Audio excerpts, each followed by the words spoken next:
Hello student, Assalamu alaikum. This is Laiba Tariq, your biology instructor from tutorial.pk.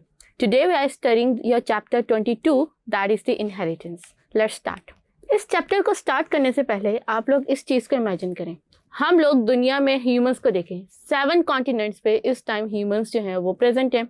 अगर मैं किसी African, Chinese, Asian और American को साथ खड़ा कर दूं तो क्या आपको उनमें कोई सिमिलैरिटीज और डिफरेंसेस नजर आएंगे ना? Although humans share 99.1% genes identical, लेकिन उसके बावजूद उनके अंदर काफ़ी ज़्यादा डिफरेंसेस होते हैं। ये डिफरेंसेस क्यों होते हैं, कैसे होते हैं और ऐसा क्या होता है कि बच्चे अपने पेरेंट्स से रिजेंबल करते हैं, चाहे वो प्लांट्स के हों, चाहे वो एनिमल्स के हों, चाहे वो ह्यूमंस के हों। तो ये वो क्वेश्चन था जो सबसे ज़्यादा जो था वो ग्रीगर मेंडल को जो था उसने फैसिनेट किया। And then he answer this question by performing a series of experiments, that's why he called the father of the inheritance. इसने ये इनहेरिटेंस के लॉज जो थे प्रपोज किए थे 1865 के अंदर, और उसने जो था ये प्रिंसिपल्स ऑफ इनहेरिटेंस प्रपोज किए थे, यानी कि कोई जेनेटिक मटेरियल अगर ट्रांसफर होता है from the parents to the offspring तो वो किस पैटर्न पे फॉलो होता है, कौन से जीन्स जो होंगे वो ज़्यादा एक्सप्रेस होंगे, कौन से जीन्स कम एक्सप्रेस होंगे। तो इन सारे क्वेश्चंस के आंसर जॉर्ज ग्रीगर मेंडल ने अपनी फाइंडिंग्स के अंदर प्रेजेंट किए। Let's start with this experiment. ग्रीगर Mendel, आप कोई भी एक्सपेरिमेंट देखें, कोई भी साइंटिस्ट देखें, तो जब वो कोई एक्सपेरिमेंट परफॉर्म करता है ही choose a model animal. Mendel ने पी प्लांट को जो था वो अपने एक्सपेरिमेंट्स के लिए चूज़ किया। पहले उसने माइस को चूज़ किया था, लेकिन then he switch from mice to pea plant. The reason is this कि जो पी प्लांट होता है वो इजी टू ग्रो होता है और उसकी पॉलिनेशन या उसकी फर्टिलाइजेशन को इजीली कंट्रोल किया जा सकता है by using the paint brush, जिससे जो है वो आप पॉलिनेट करवा सकें। सेकेंडली, जो मेंडल था उसका जो फैमिली बैकग्राउंड था वो फार्मर से था, सो दैट्स वाई उसको पी प्लांट जो था उसको ग्रो करवाने में और उसके एक्सपेरिमेंट्स को स्टडी करने के लिए कोई इसे इशू नहीं हुआ। प्लस सबसे ज़्यादा इम्पॉर्टेंट बात कि जो पी प्लांट के उसने स्टडी किया उसके लिए उसने जो था वो 29,000 पी प्लांट्स को ग्रो किया और उनके अंदर डिफरेंट जेनेटिक कैरेक्टर्स को स्टडी किया। अब क्योंकि जो मेंडल था वो एक मैथमेटिशियन भी था, सो दैट्स वाई उसके लिए उन एक्सपेरिमेंट्स का नंबर को प्रिजर्व करना और उनका जो था वो रिलेशनशिप रेशियोज फाइंड करना जो था वो ईजी था। अब इसके बाद हम डिस्कस करते हैं कि पी प्लांट के अंदर जो था उसने कौन से कैरेक्टर्स को चूज़ किया। वेल, पी प्लांट के अंदर उसने 7 डिफरेंट कैरेक्टर्स को चूज़ किया, जिनमें थी height, flower colour, pot shape यानी कि जो उसका फ्रूट है उसकी शेप, सीड की shape, seed colour and pot colour. तो अब उसके एक्सपेरिमेंट्स के बाद देन उसने जो था इन कैरेक्टर्स को चूज़ किया and he wanted to show and he wanted to fertilise these 2 characteristics holding plants, यानी उसने जो था वो इन प्लांट्स के कॉन्ट्रास्टिंग ट्रेट्स को लिया और फिर उसके जो प्लांट्स हैं उनको फर्टिलाइज किया। तो उसने ये चीज़ देखी कि कुछ जो कैरेक्टर्स होते हैं वो अपेयर होते हैं एक जनरेशन में और नेक्स्ट जनरेशन में डिसअपेयर हो जाते हैं। तो दैट्स वाई उसने डिसाइड किया कि वो एक ऐसी प्योर ब्रीड बनाएगा जिसके अंदर एक ही काइंड के कैरेक्टरिस्टिक्स प्रेजेंट होंगे। तो उसने एक सिंगल प्लांट को जो था वो सेल्फ फर्टिलाइज करवाता था फॉर द 2 years और फिर उसके बाद जो था वो उसके अंदर जो फाइनली कैरेक्टर्स डेवलप होते थे वो प्योर ब्रीड के कैरेक्टर्स होते थे। फॉर एग्जाम्पल, अगर आप राउंड शीप ये सीड की शेप को देखें तो इसको उसने जो था वो फर्टिलाइज करवाया था फॉर द 2 years, उस टाइम तक जब तक सारे प्लांट्स जो थे उनके जो जितने भी ऑफस्प्रिंग प्रोड्यूस होते थे वो आइडेंटिकल होते थे, यानी कि उनके अंदर एक ही कैरेक्टर राउंड सीड शेप जो थी वो शो होती थी। फिर उसने जो था वो इन सारे प्योर ब्रीड के जो प्लांट्स थे उनको आपस में जो था वो क्रॉस फर्टिलाइज करवाया और उस क्रॉस फर्टिलाइजेशन के लिए उसने जो टर्म यूज़ की उसको हम लोग हाइब्रिडाइजेशन कहते हैं। हाइब्रिड जैसे कि आपको एज द नेम शो कि ये वो क्रॉस फर्टिलाइजेशन होती है उन प्लांट्स की जिनके अंदर 2 कॉन्ट्रास्टिंग फिनोटाइप होती हैं, यानी कि अगर एक टॉल होगा तो दूसरा उसका totally opposite phenotype holding plant होगा जो कि शॉर्ट होगा। और अब मेंडल ने जो था वो 2 तरीके के क्रॉस स्टडी किए थे। पहला क्रॉस मोनोहाइब्रिड क्रॉस था। ये वो क्रॉस था जिसके अंदर हम लोग ऐसे 2 ऑर्गेनिजम्स को रहते थे जिनमें सिर्फ एक कैरेक्टर को हम लोग स्टडी करते थे और उसी के रिजल्ट्स को इंटरप्रेट करते थे। देन उसने जब एक सिंगल मोनोहाइब्रिड क्रॉस के साथ अपनी सारी फाइंडिंग्स जो थी वो स्टडी की, प्रूफ की, उसके बाद उसने 2 कैरेक्टर्स को जो था वो स्टडी करना शुरू किया और उस क्रॉस को उसने डाई हाइब्रिड क्रॉस कहा। सबसे पहले हम लोग बात कर लेते हैं मोनोहाइब्रिड क्रॉस की। अब जब मोनोहाइब्रिड क्रॉस के लिए उसने जो थे वो पेरेंट प्लांट चूज किए जिनके अंदर प्योर कैरेक्टर्स थे, यानी कि ये जो राउंड सीड था ये भी प्योर ब्रीड थी और जो रिंकल सीड था वो भी प्योर ब्रीड थी। जब इसने इन दोनों को क्रॉस करवाया तो ही वाज सरप्राइज्ड, क्योंकि जो सारे सीड्स प्रोड्यूस हुए यानी कि सारे ऑफस्प्रिंग जो प्रोड्यूस हुए वो राउंड सीड्स के थे, यानी कि जो रिंकल सीड कैरेक्टर था वो डिसअपियर हो गया था फर्स्ट जनरेशन में। अब यहाँ पे आपको नजर आ रहा होगा कि ये फिलील लिखा हुआ है। फिलील इंग्लिश का वर्ड है विच मीन्स के क्लोज रिलेटिव्स, क्योंकि सारे ऑफस्प्रिंग जो है वो एक दूसरे के एक ही पेरेंट को शेयर करें, सो दैट्स व्हाई मेंडल ने इसके लिए फिलील का वर्ड यूज किया। तो जो फर्स्ट जनरेशन हमारे पास आई उसको हम लोग फर्स्ट फिलील जनरेशन कहते हैं, यानी कि F1 जनरेशन। फिर उसने इस F1 जनरेशन को सेल्फ फर्टिलाइज करवाया। सेल्फ फर्टिलाइज का मतलब ये होता है कि सारे ऑफस्प्रिंग के जो प्लांट्स थे उनको आपस में क्रॉस करवाए। तो फिर उसने जो पहला प्लांट लिया वो भी राउंड सीड, दूसरा भी राउंड सीड। तो उसके पास जो जनरेशन अपेयर हुई उसके अंदर जो था वो पहले पेरेंट का जो कैरेक्टर था वो अपियर हो, यानी कि रिंकल सीड। अगर आपको याद हो तो F1 प्लांट के जो ऑफस्प्रिंग्स थे उनमें कोई रिंकल सीड नहीं था, लेकिन जब उसने क्रॉस करवाया, उन्हें सेल्फ फर्टिलाइज करवाया, तो जो हमारे पास सेकंड जनरेशन आई जिसको हम लोग F2 कहते हैं, उसके अंदर 3 जो थे वो राउंड थे जो कि पेरेंट्स के कैरेक्टर को शो करे थे, जबकि एक जो था वो रिंकल था जो कि फर्स्ट जो प्योर ब्रीड थी उसका रिसेसिव कैरेक्टर जो था वो ये शो करा था। अब ये चीज मेंडल के लिए बहुत ज्यादा सरप्राइजिंग थी, बिकॉज अकॉर्डिंग टू हिम कि ये जो रिंकल ट्रेट था वो तो डिसअपियर हो गया था फर्स्ट जनरेशन में, तो सेकंड जनरेशन में वो क्यों अपियर हुआ, तो उसको फाइंड करने के लिए उसने सेकंड जनरेशन को जो था वो क्रॉस ब्रीड करवाया। और फिर जब उसने सेकंड जनरेशन के सारे प्लांट्स को सेल्फ फर्टिलाइजेशन करवाई तो उसके बाद जो उसके पास रिजल्ट आया वो भी जो था वो सेम था as compare to the first F1 generation. फिर उसने एक और दफा उन्हें जो था वो सेल्फ फर्टिलाइज करवाया और उसके बाद जो रिजल्ट था वो पहले से टोटली डिफरेंट था। तो देन इसने इन सारे मोनोहाइब्रिड क्रॉसेस को स्टडी किया और उसके बाद उसने इंटरप्रेट किया एंड सर्टेन लॉज जो थे वो फॉर्मुलेट किए। वो लॉज कैसे थे या इन ट्रेड्स को उसने कैसे इंटरप्रेट किया, इसको अंडरस्टैंड करने से पहले हम लोग कुछ टर्म से गो थ्रू करते हैं। सबसे पहले उसने जो बात की थी उसने बात की थी कि हर ट्रेट जो होता है वो एक सर्टेन एलिमेंट्स यानी कि सर्टेन जीन्स के ऊपर प्रेजेंट होता है, और वो जो जीन्स होती है वो हर जो जीन्स होती है या हर प्लांट जो होता है उसके पास एक ही जीन की 2 कॉपीज प्रेजेंट होती हैं, और ये इन कॉपीज को हम लोग फैक्टर्स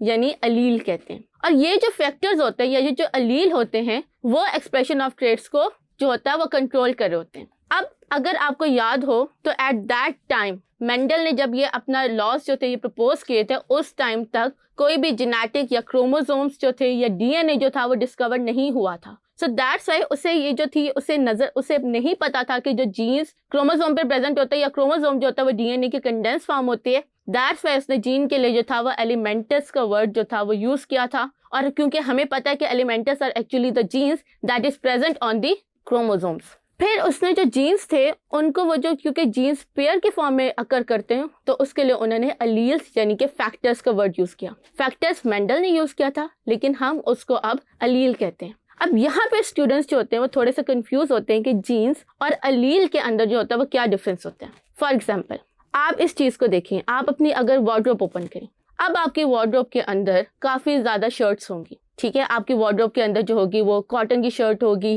डेनिम शर्ट होगी, डिफरेंट टाइप्स की शर्ट होंगी। तो वो जो डिफरेंट टाइप्स है, डिफरेंट ट्रेड्स हैं या डिफरेंट कैरेक्टर्स की शर्ट्स हैं, उनको आप इमेजिन करें कि वो जीन्स हैं, ठीक है। अब हमारे पास जो शर्ट है वो क्या है, शर्ट हमारी जीन्स है, और उस शर्ट की जितनी भी वैरायटीज आपके पास प्रेजेंट है या दुनिया में एग्जिस्ट करती हैं, उन वैरायटीज को हम लोग अलील्स कहते हैं। बिल्कुल इसी तरह जैसे मोबाइल फोन जीन है और मोबाइल फोन के जितने भी ब्रांड्स हैं, ये जितनी भी वैरायटीज है जिसमें सैमसंग आता है, एप्पल आता है, वो सब उसके अलील्स कंसीडर होंगे। तो अगर हम ह्यूमन को देखें तो ह्यूमन आई कलर को हम ले लेते हैं कि आई कलर जो है वो हमारे पास जो है वो जीन है, और इस आई कलर की दुनिया में जितनी भी वैरायटीज एग्जिस्ट करती है जैसे blue I colour, brown I colour, black I colour and so on, वो सारी जो वैरायटीज हैं उनको हम लोग अलील्स कहते हैं।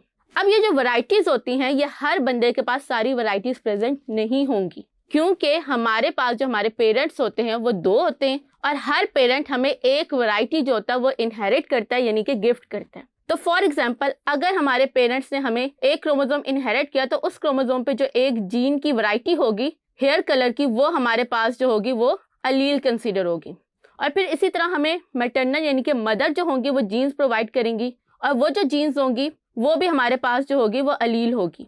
सो हर डिप्लॉयड ऑर्गेनिज्म यानी कि ऐसा ऑर्गेनिज्म जो कि 2 सेट्स ऑफ क्रोमोसोम रिसीव करता है, 1 फ्रॉम द ईच पेरेंट, उसके पास हर जीन्स की दो वैरायटीज प्रेजेंट होती हैं। अब उसने ये जो वैरायटीज होती हैं उनमें आपको कैसे पता चलता है कि यार ये वैरायटी जो है ये डोमिनेंट होगी या ये वैरायटी अपने आप को सबसे ज़्यादा एक्सप्रेस करेगी या कौन सी वैरायटी अपने आप को हाइड करेगी। तो उसके लिए मेंडल ने डोमिनेंट एंड रिसेसिव का कैरेक्टर जो था वो यूज़ किया था।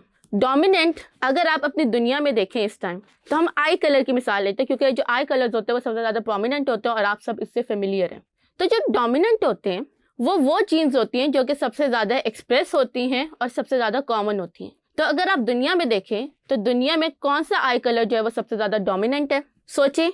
यस, यू आर राइट, ये आपका brown colour and black colour है। सो वी कैन से कि ब्राउन और ब्लैक कलर जो है वो डोमिनेंट कैरेक्टर्स यानी कि डोमिनेंट एलील्स हैं। और कौन सी वैरायटीज जो है वो रिसेसिव हैं या कौन सी वैरायटीज जो होती है वो कॉमनली एक्सप्रेस नहीं होती, जो कॉमनली अकरिंग नहीं है, उसमें सबसे ज़्यादा आ जाता है ब्लू कलर।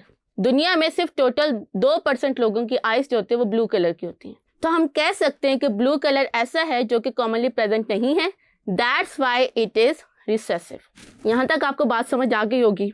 तो अब आप वापस आएँ प्योर ब्रीड के ऊपर। तो जो हमने पहला क्रॉस किया था उसमें हमने 2 ट्रेट्स लिए थे। उनमें जो एक ट्रेट था, क्योंकि वो सबसे ज़्यादा कॉमनली बच्चों में एक्सप्रेस हुआ था, इस वजह से उस ट्रेट को हम लोग डोमिनेंट ट्रेट कहते हैं। यानी कि ये जो राउंड कलर है या जो राउंड सीड की शेप है वो हमारे पास डोमिनेंट अलील है।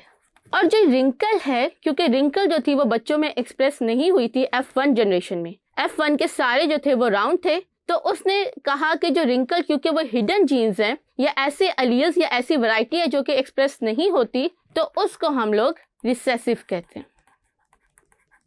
अब यहाँ पे ये बात आई कि हम लोग जो होते हैं वो तो पेयर्स की फॉर्म में होते हैं, तो क्या जो किसी के पास अगर पेयर्स होंगे तो वो क्या सारे डोमिनेंट होंगे या किसी के पास जो पेयर्स होंगे वो सारे रिसेसिव होंगे या डोमिनेंट और रिसेसिव का कॉम्बिनेशन भी होगा? और अगर होगा तो उसमें कैसे पता चलेगा कि यार डोमिनेंट जो है वो ज़्यादा एक्सप्रेस होगा या रिसेसिव ज़्यादा एक्सप्रेस नहीं होगा? तो इस चीज़ को अंडरस्टैंड करवाने के लिए उसने कुछ टर्मिनोलॉजीज को यूज़ किया। उसने कहा कि जो डोमिनेंट ट्रेट होता है वो सबसे ज़्यादा आपके फिजिकल कैरेक्टर्स में एक्सप्रेस होता है। जैसे अगर आप यहाँ पे देखो तो मैंने यहाँ पे मेरे पास 3 सेट्स ऑफ क्रोमोसोम्स हैं। 3 सेट्स ऑफ क्रोमोसोम का मतलब क्या है कि एक क्रोमोसोम आपको आपकी मदर से मिल रहा है और एक क्रोमोसोम आपको आपके फादर से मिल रहा है। तो हमारे पास जो है वो यहाँ पे एक पेयर ऑफ क्रोमोसोम, ये दूसरा पेयर ऑफ क्रोमोसोम, ये तीसरा पेयर ऑफ क्रोमोसोम। उसमें मैंने इन जो 3, अब इसमें मेरे पास 2 कलर यानी कि 2 वैरायटीज हैं। एक है मेरे पास पिंक वैरायटी जिसको मैंने कहा है कि ये डोमिनेंट है, और दूसरी मेरे पास ग्रीन वैरायटी है जिसको मैंने कहा है कि ये रिसेसिव है। अब क्योंकि ये पेयर्स की फॉर्म में है तो ये पेयर्स जो हैं ये 3 तरीकों के पेयर्स बनेंगे।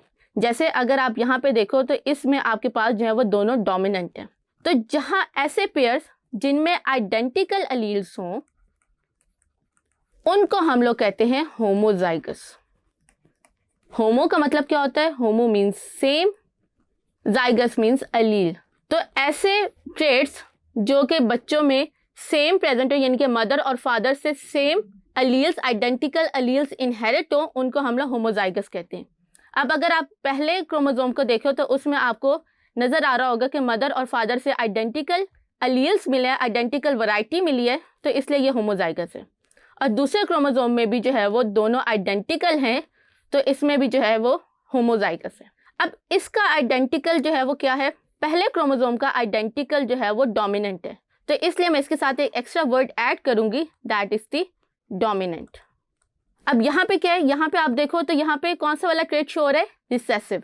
तो होमोजाइगस क्योंकि ये ऐसा ट्रेट है जो कि आइडेंटिकल अलील्स उन्होंने पेरेंट्स ने इनहेरिट किए लेकिन ये रिसेसिव हैं, तो हम इसके साथ एक एक्स्ट्रा वर्ड लिखेंगे रिसेसिव। इसलिए हमने लिखा क्योंकि होमोजाइगस तो दोनों हैं, तो हमें ये आइडेंटिफाई करने के लिए कि होमोजाइगस डोमिनेंट है या होमोजाइगस रिसेसिव है। और फिर यहाँ पे जो तीसरा हमारे पास आया वो है कॉम्बिनेशन ऑफ 2। तो जहाँ पे 2 का कॉम्बिनेशन होगा उसे हम हेट्रोजाइगस कहेंगे। अब अगर आप इस वर्ड को देखो, heterozygous, hetero means different and zygous means alleles. तो क्योंकि इस क्रोमोसोम के पास डिफरेंट अलील हैं तो यहाँ पे हम लोगों ने कहा हेट्रोजाइगस। अब हम ये चीज़ तो हमारे पास जीनोटाइप यानी कि डीएनए में प्रेजेंट है, क्रोमोसोम से प्रेजेंट है।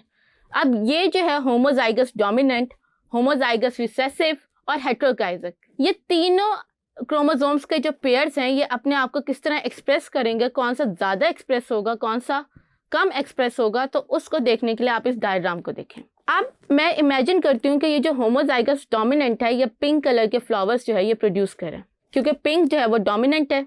अब होमोजाइगस रिसेसिव को देखें तो रिसेसिव के अंदर कोई पिंक कलर का जीन्स है, तो अगर कोई चीज़ आपके पास जीन्स में ही नहीं प्रेजेंट तो वो आपके फिजिकल ट्रेट्स में एक्सप्रेस नहीं हो सकती। जैसे अगर आपकी फैमिली के अंदर किसी की आइज कलर्ड नहीं है तो ऐसा हो ही नहीं सकता कि बच्चे की आइज जो है वो कलर्ड हो जाए। सो दैट्स वाई, क्योंकि जो सेकंड क्रोमोसोम है उसके पास जो है वो कोई पिंक का जीन्स नहीं है, तो वो अपने आप को ग्रीन कलर के जो फ्लावर्स हैं वो प्रोड्यूस करेगा।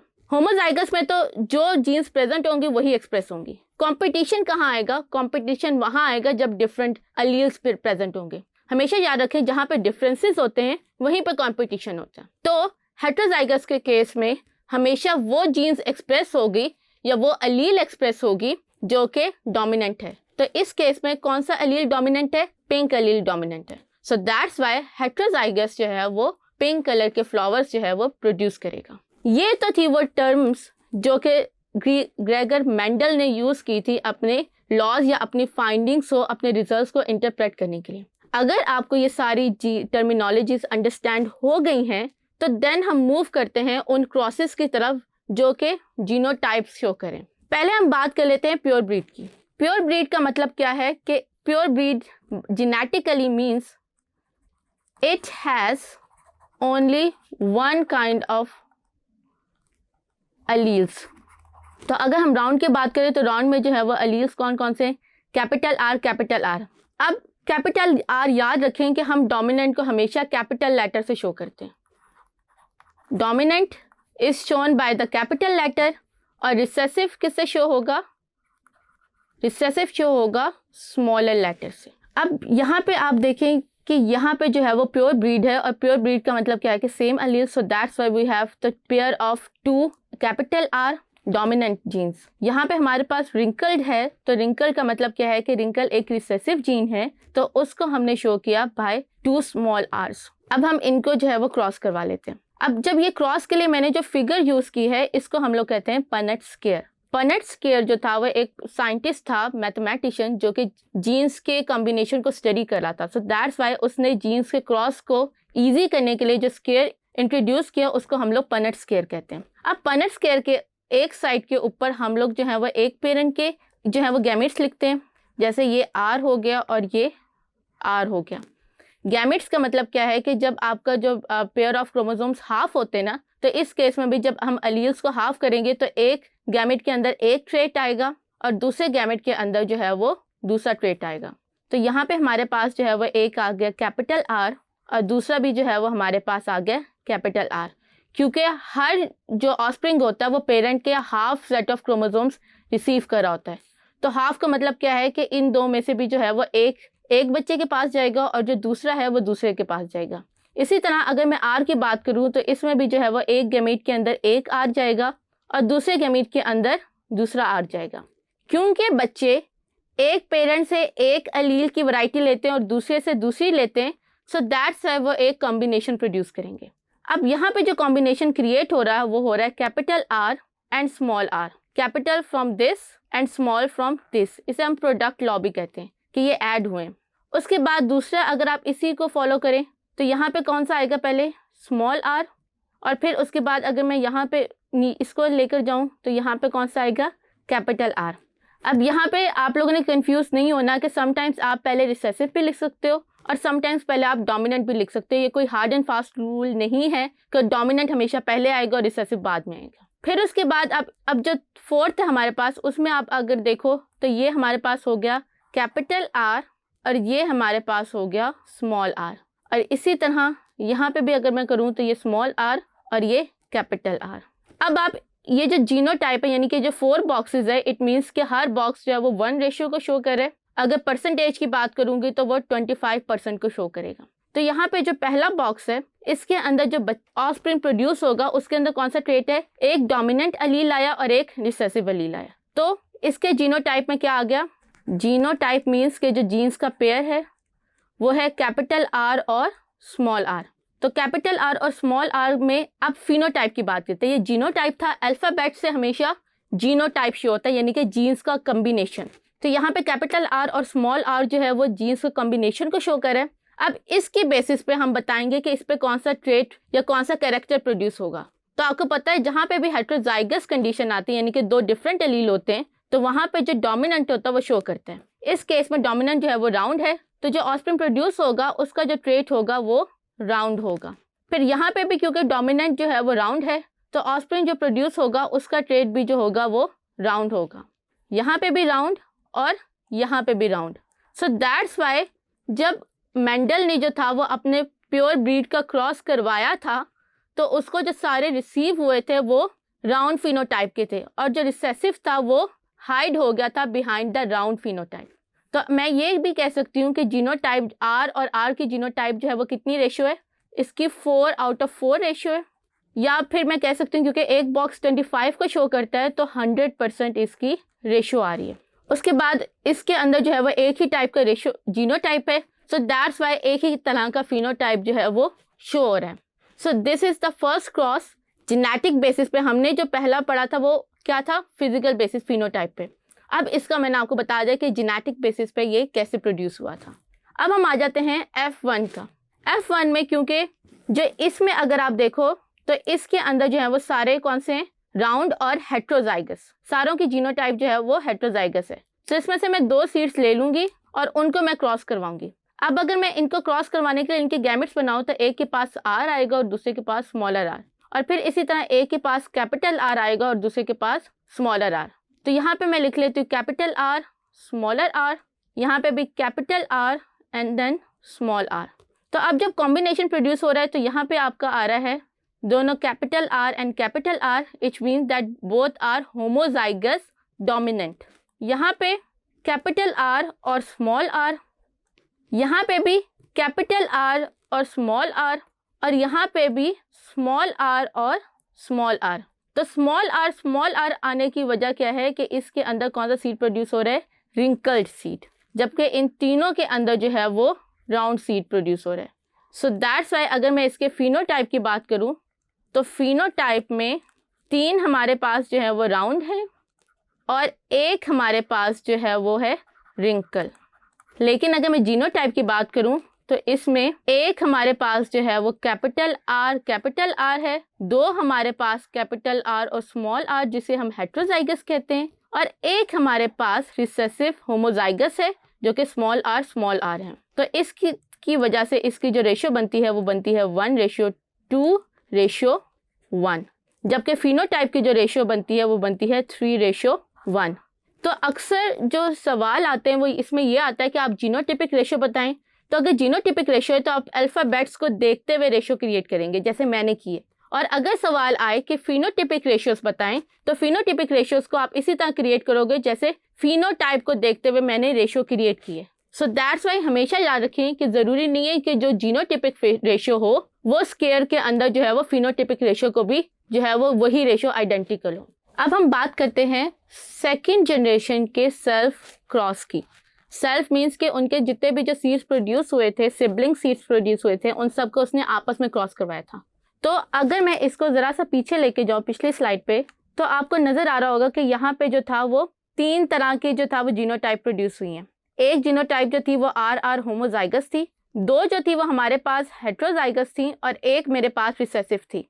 तो अब जो मेरे पास F2 का रिजल्ट आएगा वो डिपेंड करेगा कि मैंने कौन सी जीनोटाइप जो है वो ली है। अब जैसे मैंने जो जीनोटाइप ली है वो ये यानी कि हेट्रोजाइगस ली है। सो दैट्स वाई मेरे पास जो सेकंड F2 के अंदर जो रिजल्ट आएगा वो F1 के आइडेंटिकल होगा, क्योंकि मैंने इसमें भी लाइक F1 जनरेशन के अंदर मैंने हेट्रोजाइगस लिया। तो यहाँ पे जो है मैं इधर लिख लेती हूँ capital R small R, because हर जो ऑस्प्रिंग है उसके पास हाफ ऑफ द क्रोमोसोम जाएंगे और 2 का हाफ जो होता है वो 1 होता है, और इसी तरह यहाँ पे भी कैपिटल आर और स्मॉल आर। अब मैं इसे यहाँ पे कंबाइन करूँगी तो again capital R capital R capital R small R capital R small R small R small are.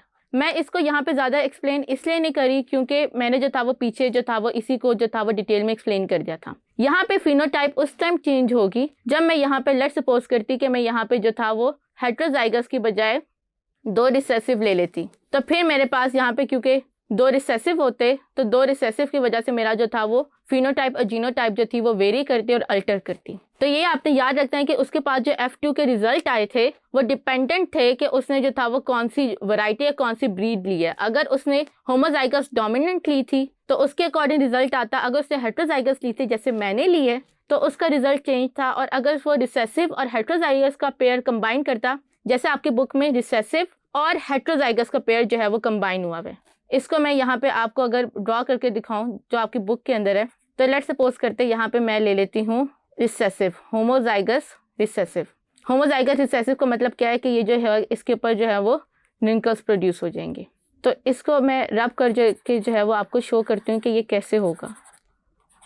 पहला हमारे पास आएगा कैपिटल R स्मॉल r, दूसरा आएगा स्मॉल r, तीसरा आएगा कैपिटल R स्मॉल r और चौथा आएगा स्मॉल r। यानी कि हाफ जो होंगे वो रिंकल्ड होंगे और हाफ जो होंगे वो राउंड होंगे। तो अब आपको नज़र आ गया होगा कि जो आप पेरेंट्स की जीनोटाइप जो होगी वो इफ़ेक्ट या अल्टर करेगी ऑस्प्रिंग की जीनोटाइप।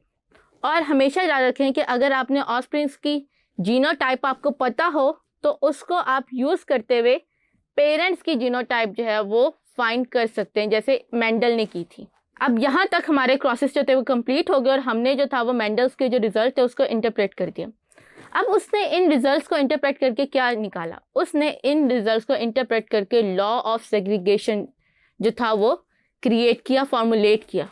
लॉ ऑफ सेग्रीगेशन का मतलब ये है कि हर गैमेट के अंदर जब गैमेट्स प्रोड्यूस होंगे तो हर गैमेट के अंदर जो है वो एक डिफरेंट टाइप ऑफ जीन या डिफरेंट टाइप ऑफ अलील आएगी और ये अलील जो है वो साथ वाली अलील की वजह से इन्फ्लुएंस नहीं होगी। ठीक है, क्यों, कैसे नहीं होगी? इसको समझने के लिए आप इस चीज़ को देखें। आपने जो है वो लूडो खेली है, हम सब लूडो खेलते हैं, तो उसमें जब आप डाइस रोल करते हो तो क्या ऐसा होता है कि एक डाइस के जो नंबर्स हैं वो दूसरे डाइस के नंबर को इन्फ्लुएंस करें? नहीं ना। तो इसलिए आपके पास रैंडम सेट या रैंडम पेयर्स ऑफ नंबर्स आते हैं दो डाइस रोल करने की वजह से। इसी को हम लॉ ऑफ सेग्रीगेशन कहते हैं कि हर डाइस का जो नंबर होगा वो उसका अपना यूनिक होगा और वो ना किसी पे इन्फ्लुएंस डालेगा ना किसी से उसका इन्फ्लुएंस होगा। तो this is the law of segregation जो कि उसने मोनोहाइब्रिड क्रॉस को यूज़ करते हुए क्रिएट किया था। Thank you.